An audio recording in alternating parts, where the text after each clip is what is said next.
Bueno, estamos de regreso a nuestra entrevista central. Le damos la bienvenida a Félix Jiménez Felucho, economista, miembro del Comité Político del PLD, presidente de la refinería, tantos temas que conversar con él. Buenos días, bienvenido a Enfoque Matinal. Comencemos por ahí, buenos días. Sí. Ex ministro de Turismo. Sí. Ay, sabe mucho de eso. Yo a mí los hablar ex con él no de me Puerto gustan, Plata. los ex tal cosa, nunca me han gustado. Sí. Pero ahora usted está en unas posiciones que generan mucha noticia. Y comencemos por su papel interno en el PLD. Uno siente que la temperatura en ese partido se parece a la que tiene Loma Miranda ahora mismo. ¿Qué está pasando en este momento? Ojalá, porque como ya esa se apagó. Se apagó. Quisiera yo que se apagara. Quedan los humos. La de nosotros, ¿verdad?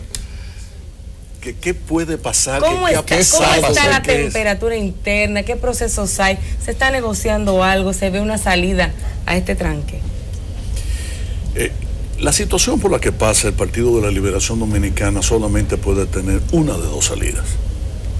O se mantiene la unidad sobre la base de lo que decía Juan Bosch, que es el respeto a las decisiones de los organismos, el ejercicio de un centralismo democrático en el cual la libertad de discusión siempre ha estado garantizada en el partido, aún en la época en la que Juan Bosch era el jefe, el ídolo, líder y el papaú plamatica, ¿verdad?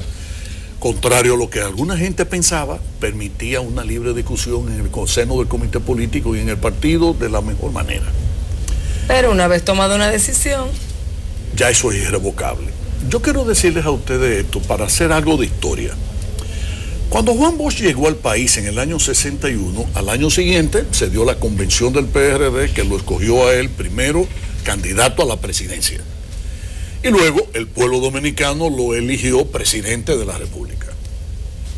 Lo que no hay muchas personas que recuerden, y yo lo recuerdo no por razones de edad, sino porque soy un amante de la historia y sobre todo de la historia política de mi país, es que cuando llega Bosch del exilio, el PRD estaba constituido de la siguiente manera. Un grupo pequeño, que fueron los fundadores, todos venían del exilio. Y por supuesto, la gran masa PRDista, que eran los que se habían inscrito a partir del 5 de julio, que fue la fecha de llegada de ese partido al país. En la convención, en el comité ejecutivo, no se llamaba Comité Ejecutivo Nacional como se llamaba después, sino creo que era el Comité Político Directivo, una cosa así. Se sometió una propuesta que fue aprobada por la casi totalidad. ¿Qué decía? Que si el candidato a la presidencia resultaba ser uno de los que vino del exilio, el candidato a la vicepresidencia debía ser uno de los de aquí. Y viceversa. Si el candidato a la presidencia era alguien que estuvo siempre viviendo en República Dominicana, el candidato a la vicepresidencia debía ser uno de los que llegase, llegó del exilio.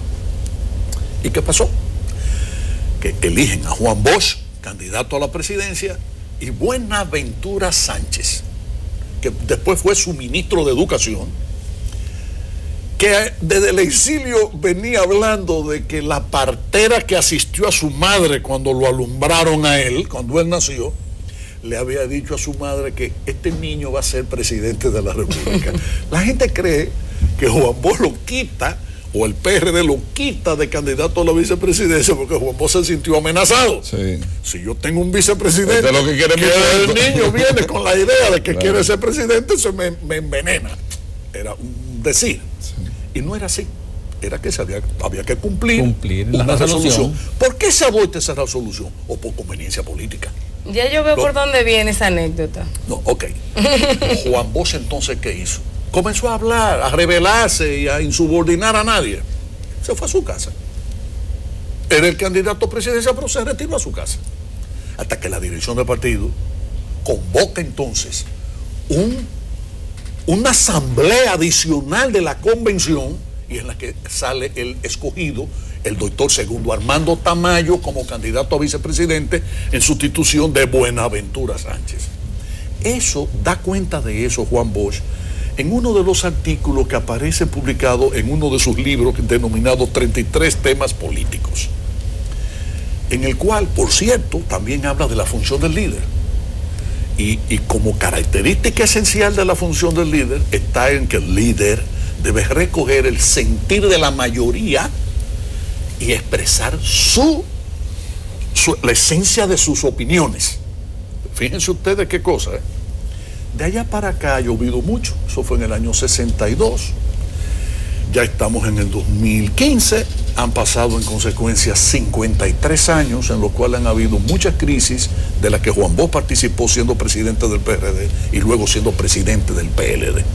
Y en todas esas crisis había un elemento común en la solución, y es imponer el criterio del respeto a las reglas de juego. ¿Se podrá dar eso ahora? El respeto a los estatutos, el respeto a los métodos de trabajo, de los cuales Juan Bosch siempre fue enfático en señalar que la base de la unidad del Partido de la Liberación Dominicana era el respeto de sus métodos de trabajo. Pues esa base de la unidad está socavada. Así es, está socavada. Hay un grupo de compañeros, seguidores del compañero Leonel Fernández, que no sé, de una manera no usual en el Partido de la Liberación Dominicana, se han constituido como en un cuerpo rebelde que agita y que incluso está llegando a extremos de irrespeto a dirigentes históricos de este partido, procurando yo no sé qué, porque ¿qué es lo que procura?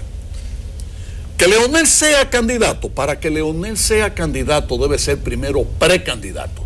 Y si el compañero Leonel Fernández quisiera ser precandidato y enfrentar a la precandidatura de Danilo Medina, él tiene pleno derecho de hacerlo. Y yo sería el primero en votar para que él sea precandidato, no para que él sea presidente en el periodo 20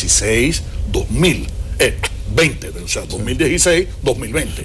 Pero votaría con mis dos manos para que en buena ley él pueda competir con la candidatura del compañero Danilo Medina en la base del PLD. Pero el presidente... Yo no le veo conflicto a eso, pero parecería que lo que se procura es aislar a Danilo. Es decir, lo que el pueblo dominicano insistentemente está mostrando interés, parece que hay un sector minoritario del partido que quiere que eso no se dé. Es una cosa que yo a veces no entiendo. Pero el presidente Danilo Medina fue haciendo una labor de reingeniería a lo interno del PLD, organizando sus mejores cuadros y posiciones en el comité central. Cuando hubo el Congreso Jorge Botello, ocupó posiciones que era de la conquista del liderazgo y de la posición de la gente, de su confianza, de su cercanía.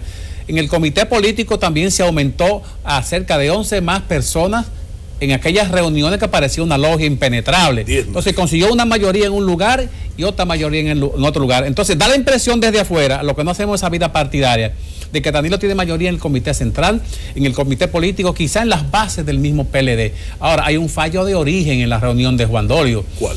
Cuando se nombra una comisión que tiene dentro de su composición gente que no está de acuerdo con la posición del partido, y sí la posición de Leonel. No, míralo al revés, Franklin. Claro. Esa comisión que fue designada debió haber sido, digamos, la indicación a todo el partido y a todo el país de la unidad que debía prevalecer en la organización. ¿Por qué? Mira, ¿por qué? Porque en el ejercicio de esa libre discusión de las ideas, expusimos, creo que 23 o 24 compañeros, de los 35 presentes. Curiosamente, hay un compañero dirigente del partido, Franklin Almeida, que está hablando mucho de consenso. Yo por eso traje libros aquí. Y Franklin está justificando inclusive la... Claro, no, Franklin lo que quiere es que eso vuelva al comité político. Que Danilo le diga a los 13 senadores que propusieron el proyecto de ley de reforma, de convocatoria a la Asamblea Revisora, que los retire, como para que el comité político vuelva a encontrarse.